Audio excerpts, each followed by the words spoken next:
बिस्मिल्लाहिर्रहमानिर्रहीम। नेक्स्ट बच्चे, इस चैप्टर का इंतहाई इम्पोर्टेंट वीआईपी लॉन्ग क्वेश्चन है CRO, कैथोड रे ऑसिलोस्कोप। ये इंतहाई इम्पोर्टेंट लॉन्ग क्वेश्चन है, इसको यहाँ तैयार करें। FSC में ज़रा मज़ीद तफसील के साथ है, यहाँ पर तो बहुत छोटा सा और आसान सा लिखा हुआ है, FSC में ये ज़रा लेंथी भी है। अगर यहाँ बेसिक आती होगी तो वहाँ पर आपको ये बेहतरीन तैयार हो जाएगा। बच्चों, कैथोड रे ऑसिलोस्कोप को हम सिंपली CRO कहते हैं। C से कैथोड, R से रे और O से oscilloscope. CRO is an instrument which is used to measure magnitude of changing current and voltage। इसका आप लोगों ने सिंपली देखी होगी ECG होते हुए, वो जो टेस्ट होता है दिल की वेव्स फॉर्म में, उसका आंसर आता है। उसके लिए आपने वीडियो देखी थी कि जो हमें नजर आता है एंड में ग्राफ कुछ इस तरह से बना हुआ नजर आता है, ऐसे। ये जो वेव फॉर्म में हमें रिजल्ट नजर आता है, ये बेसिकली CRO हमें बता रहा होता है कि आप देखें, अगर आपने ECG कभी गौर की हो तो वो अगर नॉर्मल सीधी सीधी ऐसे चल रही होगी ना, तो इसका मतलब है नॉर्मल है ECG।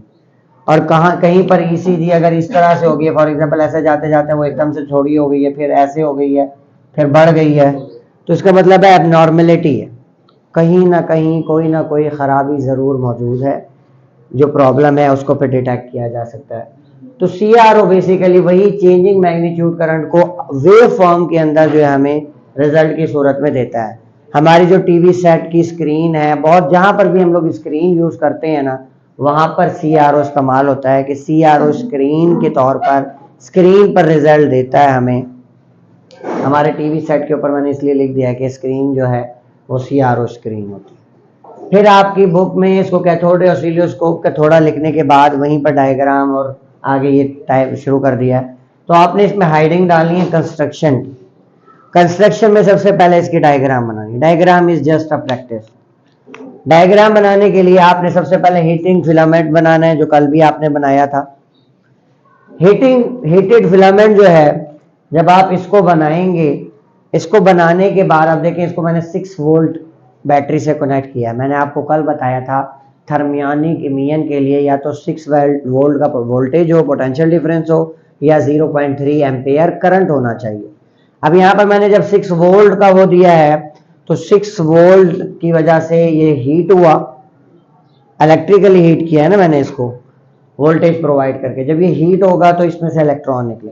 इसी के बिल्कुल साथ मौजूद है इलेक्ट्रोड, जिसे हमने नाम दिया है कैथोड का। आपको पता है कैथोड के ऊपर नेगेटिव चार्ज होता है, उसमें इलेक्ट्रॉन होता है, उससे जो रेज निकलती हैं उसे कैथोड रेज कहते हैं। और 9th क्लास में आपने ये पढ़ा है कि cathode rays basically free moving electron होते हैं।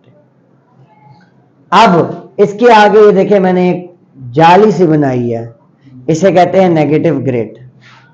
नेगेटिव ग्रिड जो है ये इंतहा इंपॉर्टेंट है। इससे रिलेटेड MCQs आपकी बुक में भी बहुत बार आता है, वो भी मैं बताऊंगा कौन सा MCQs है। फिलामेंट हीट हुआ, इलेक्ट्रॉन निकले, इसने साथ कैथोड को भी मजबूर किया इलेक्ट्रॉन निकालने पर। नेगेटिव चार्ज है कैथोड के ऊपर। आगे जो ग्रिड मौजूद है वो ग्रिड भी नेगेटिवली चार्ज है। Grid has more negative charge than cathode, objective है।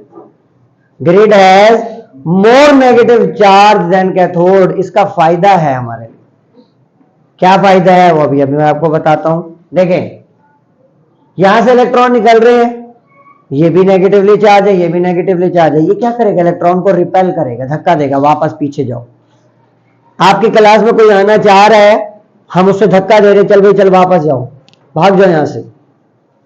सेम काम ये ग्रिड करता है कि जो इलेक्ट्रॉन होंगे ना, उनको वापस रिपेल करेगा, धक्का देगा। नेगेटिव पोटेंशियल मोर हाई पोटेंशियल पर है। लेकिन आप ये देखें कि अगर झुंड आ रहा हो तो कुछ तो ऐसे होते हैं जो अंदर आ ही जाते हैं। 4, 5, 6 को आपने रोका, 7वां आ गया अंदर बच बुझ के। जो बचकर आएगा ना वो पावरफुल होगा, ताकतवर होगा, तो वो अंदर इंटर हो गया। तो वो ग्रिड क्या करता है, इसकी वजह से इलेक्ट्रॉन की मूवमेंट को, मोशन को कंट्रोल करता है मेरे बच्चे। जब इलेक्ट्रॉन की मोशन को कंट्रोल कर रहा है, मूवमेंट को कंट्रोल कर रहा है, तो सिर्फ वही इलेक्ट्रॉन आगे मूव करेंगे जो ताकतवर हो, जिनके अंदर कोई ताकत, कोई पावर हो। आगे मौजूद है एनोड। एनोड जो है बच्चे वो है एक्सेलरेटिंग प्लेट। एक्सेलरेटिंग प्लेट का क्या काम है? जैसे हमने ईंट है ना, ईंट को ट्रांसफर करना है उस कमरे में। अब मैं ईंट उठाऊं एक और ऐसे लेकर जाऊं आगे और वहां रख कर आऊं, फिर वासिफ उठाए, फिर जुनेद उठाए, फिर फैसल उठाए, कोई भी उठाए और वहां जाकर वहां रखे, वो आसान है। या मैं क्या करूं, मैं यहीं से अगली आगे मेरे वासिफ खड़ा, वासिफ को पकड़ा, वासिफ आगे सोहेल को पकड़ा है, सोहेल अरबाज को, मौसिंग और ऐसे अगले चली जाए। कौन सा काम आसान है? ये पकड़ाने वाला काम आसान है। यही एक्सेलरेटिंग प्लेट करती है। बजाय इसके खुद लेकर जाइए, क्या करती है? उसको मजीद धक्का देती, चल चल शाबाश आगे चल, जल्दी चल, जल्दी, इधर टाइम नहीं है। तो ये क्या करता है? एक्सेलरेटिंग प्लेट एनोड होता है, एनोड पर पॉजिटिव चार्ज होगा। जो यहां से बचकर आएंगे ना, वो इस एनोड की तरफ आएंगे। एनोड पॉजिटिवली चार्ज है, उसको अपनी तरफ खींचेगा और फिर उसको खींचने के बाद इनको मजीद कहेगा चलो आगे निकल जाओ। जब ये आगे जाएंगे, आगे दो तरह की प्लेट है बच्चे इस चीज। एक है ये देखो, ये मैंने रखी हुई ऐसे हॉरिजेंटल, ऐसे रखी हुई, ठीक है। खुद ये प्लेट है हॉरिजेंटल, तो हॉरिजेंटल आने वाले जितने इलेक्ट्रॉन है ना उनको रोक लेगी, सिर्फ किसको जाने देगी? वाई वाले, वाई डिफ्लेक्टिंग प्लेट। जो हॉरिजेंटल प्लेट है वो डिफ्लेक्शन करेगी वाई एक्सिस पर, यानी इलेक्ट्रॉन आगे स्क्रीन पर ना ऐसे मूव करेगा, जो यहां से गुजर रहा है ऐसे मूव कर सकता। इधर वाले तो रुक गए, यहां से जो गुजर गए इलेक्ट्रॉन आगे फिर मौजूद है वर्टिकल डिफ्लेक्टिंग प्लेट। ये ऐसे थी हॉरिजेंटल, ये है वर्टिकल। जो वर्टिकल प्लेट पड़ी है वो डिफ्लेक्शन करेंगी एक्स एक्सिस पर, यानी इलेक्ट्रॉन ऐसे मूव करेंगे।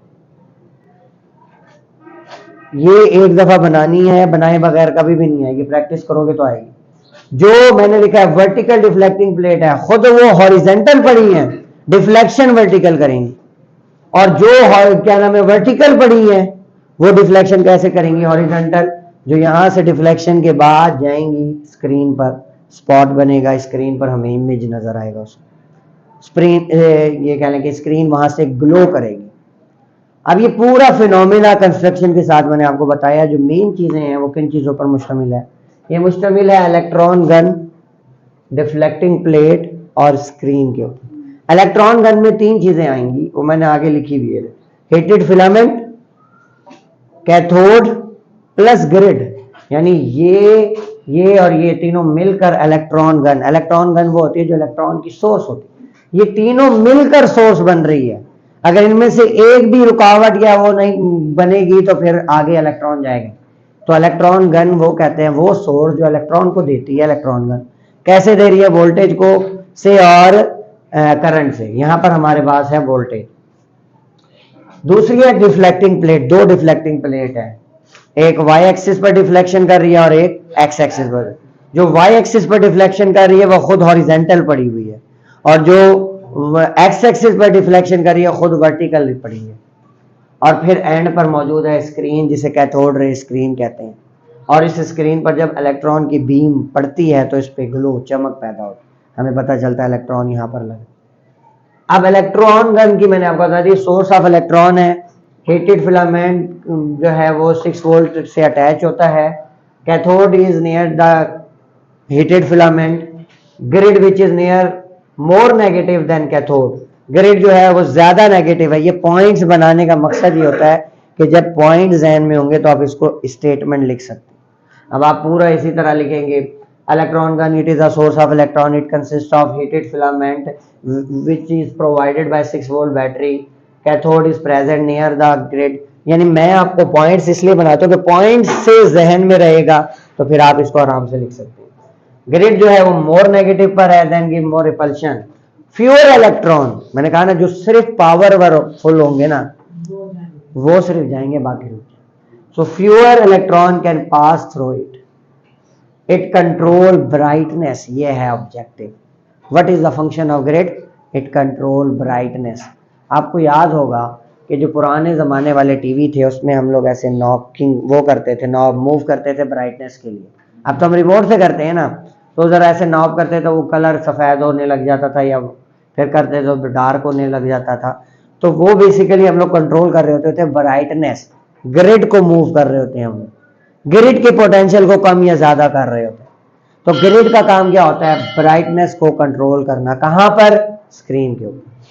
What is the function of grid? It control the brightness of electron या ब्राइटनेस ऑन स्क्रीन। और मैंने आपको फिर ये भी बता दिया इलेक्ट्रॉन गन 3 चीजों पर मुश्तमिल है, हीटेड फिलामेंट, कैथोड और ग्रिड के ऊपर।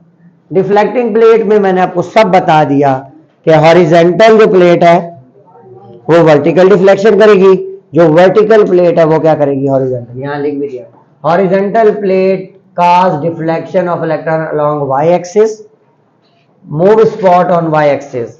ऐसे स्पॉट जो है ना ऐसे मूव करेगा उस डिफ्लेक्शन से। Vertical plate cause reflection of electron along x axis on screen, जो वर्टिकल प्लेट पड़ी है वो एक्स एक्सिस पे आगे पीछे मूव करवाए। Screen it consist of phosphor. Phosphor क्या है? फॉस्फर वो मटेरियल है जिससे, फॉस्फर वो मटेरियल है जिसके ऊपर अगर बीम ऑफ इलेक्ट्रॉन पड़े तो वो ग्लो करने लगता है, चमकने लगता है। It consist of phosphor. What is phosphor? Short question, इधर शॉर्ट क्वेश्चन हो रहा है फॉस्फर, सीआरओ की डेफिनेशन और ग्रिड, ये 3 शॉर्ट क्वेश्चन है। और ये ऑब्जेक्टिव है कि वाई जो क्या नाम है हमारे पास हॉरिजॉन्टल प्लेट है या वर्टिकल प्लेट है वो किस डायरेक्शन में डिफ्लेक्शन करती है। What is phosphor? Material which glow when electron beam fall on it.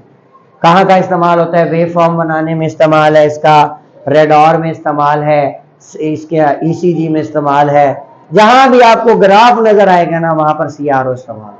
Screen जहां भी नजर आएगी वहां पर सीआरओ इस्तेमाल हो, तो इसके ये यूजेस है। तो ये आपका इंतहा इंपॉर्टेंट लॉन्ग क्वेश्चन है, कल आपको ये पहले लिखवाऊंगा फिर नेक्स्ट।